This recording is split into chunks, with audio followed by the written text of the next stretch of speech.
at 420. Now, San Diego State, we went over this yesterday. The opening letter they sent to the Mountain West Conference in the Mountain West Conference and their response. This is from San Diego State in responding to the Mountain West Conference of saying, okay, we now understand your intent that you'll be leaving the conference. And this still becomes kind of a legal issue. But part of this is, well, wait, we'd like to thank you for your time and professionalism. The letter we wrote on June 13th was not the official notice of resignation from the conference pursuant to the bylaws. As plainly set forth in that letter, its purpose was twofold: to request a 1-month extension of time under which we could formally provide our notice of resignation, and then also ask for the opportunity to discuss the exit fee because of money, of course, San Diego State has created in their runs in the NCAA men's basketball tournament. And then the conference responded, Garrett, is that right, with this? On behalf of the Board of Directors of the Mountain West Conference, I'd like to thank you for your letter dated June 15th. We write to inform you the conference will not approve any waiver of any requirement under the bylaws of the Mountain West Conference for the avoidance of doubt and notwithstanding any decision made in a future meeting of the board. The conference expects all members to abide by the terms of the bylaws, including applicable notice deadlines. Also note that this letter is not intended to express agreement with any interpretation expressed in the second notice letter, including those concerning whether your letter, dated June 13th, constitutes notice of resignation. Under the bylaws, the conference continues to reserve all rights. So if I'm San Diego State, and I'm sure they've already done this, I'm on the phone with George Kliavkoff going, hey, can we but can you speed up what may not have any kind of a speed? And there are thoughts that maybe even something could happen this week, but we've been hearing that now for months and months and months. And by God, everyone will celebrate if it happens to be this week or anytime soon. Yeah, and look, San Diego State, they're leaving, so that's going to happen. They're probably going to the Pac-12. I heard your interview with Jason Scheer last week when I was on the plane the other day. And look, they're full tilt ahead. They want to be in the Pac-12. That's what their goal is. They're full tilt ahead about not being in the Mountain West anymore. And the Mountain West is right to say, look, we're not going to give you an extension because we would like all that money. And then these things do get negotiated out over time, but to do it, this may wind up being just a formality and they'll come to some number that's in the middle of the two. But San Diego State was trying to attempt to extend a deadline, which they don't know when they'll be asked to be in the Pac-12, which to me, it kind of just, the confusing part is Pac-12, if you want them, whether they're going to be the 11th team or the 9th team or the 12th, or the new 10th team or whatever it's going to be, just bring them in. At this point, I don't know. But this Pac-12 negotiation has gotten so muddled and complicated. You would think that if the Pac-12, and this could be wrong for the Pac-12 apologists that get on here in our chat room and they question when we report, we just showed you the letters.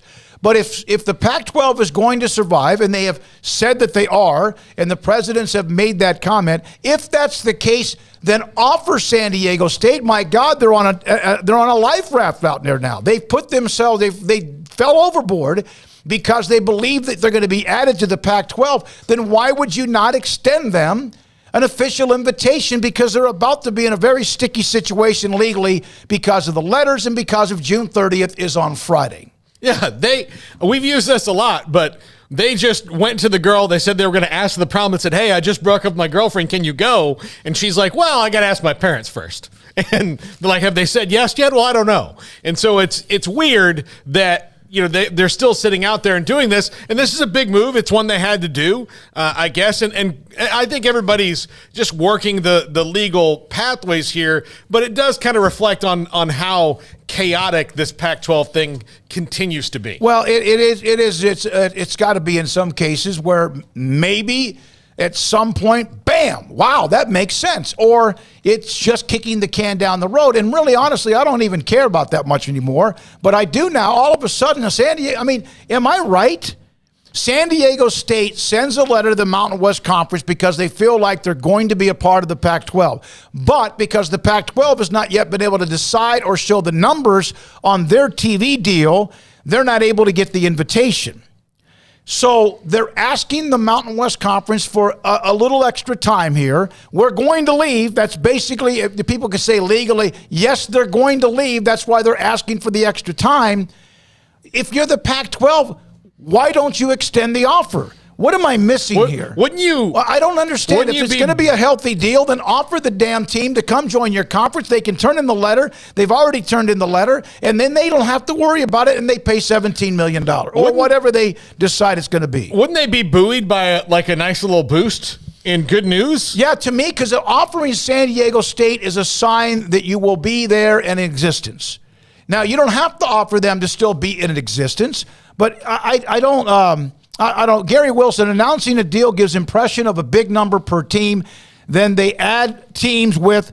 No one can convince me, not George Kliavkoff or anybody else, anybody who covers or is a part of the Pac-12. You have told San Diego State, you have flirted with them, just like you also, remember, went on a date with SMU. SMU has not told anything to the American Conference that I know of. But the San Diego State administration just sent a letter to the Mountain West Conference. We want to leave. We're going to leave. We just need a little more time. If you're the Pac-12, offer them the invitation. And then no matter who you are, based on the numbers that Kliavkoff comes up with, whatever the deal is, San Diego State will still be financially better off, whatever the number might be. Yeah, I think this could be an everybody wins scenario, but conundrum. They're putting the squeeze on the Aztecs. Who's they? Are you talking the conference or the Pac-12? The Pac-12. Why would the Pac-12 put the squeeze on an incoming member that they've shown interest in and they've been basically all but dating? Why? Why? That's not the way to start a relationship, is it? I don't think so. I don't think so. I just don't understand it. If you are going to be healthy and you are going to release numbers that everybody is going to be happy with, and you have told San Diego State it all but said, we want to add you, whether Colorado or anyone else leaves or not, invite them. And I know that legally, maybe, I don't know, somebody try to help explain that to me. I did go to junior college. So help me out with that. I think there's people who have gone to Harvard and Oxford and, can't figure it out. Berkeley and Stanford and have degrees that if you ask them to explain it to you, they'd be like, why don't I go and try to explain how the atom splits? That might be a little easier than what's going on right now. Keilani, to think, and we have Chris Pesman here at any moment with Houston, we're going to be calling him. To think they didn't talk to each other on the phone before sending these letters is highly naive. The communication is to save face no matter what happens with San Diego State in the next few months. Yeah, I think these are legal formalities. You have to have everything in writing because the last thing that anybody would need is, look, we talked on the phone and you said, cool, bro. And then when we left, you didn't honor what you said on the phone because you need to have all that stuff in writing. So, yeah, I'm sure they are. But, again, I don't know what I expected when I heard the news that San Diego State was going, had sent that letter or had told them that they were going to go. I was like, okay, cool. Then we're going to find something out here in the next couple days that would stand to reason. And it's just been a little longer than normally would think because just going back on history, when you hear that, for example, Oklahoma and Texas are joining the SEC, well, that was not their planned exit timeline. Within 24 to 36 hours, they were like, yeah, we are. Wasn't what we wanted to do, how it wanted to come out this way, but yes, we are. And then when the Big 12, said that they were going to add schools, and then you found out those schools had applied to leave their conference within a day or so, you heard, this is what we're doing. And here, poor San Diego State, and I say that, they're just kind of sitting out here going, well, we're going to leave. We think we know where we're going, but we need that person to open the door. All right, but if you are the Mountain West Conference, and we have discussed this even last week, if you're the Mountain West Conference and somebody says what they said in the letter, you can get into the legal intending and or actually saying we're officially leaving. If you're the Mountain West Conference, would you want to give them the extra time? No. Would you want to give them extra time? No. Would you want to give them a financial break? Now, legally, they may settle a certain number just like everyone else has, but I don't quite get that. We got to get a hold of Chris Pesman here and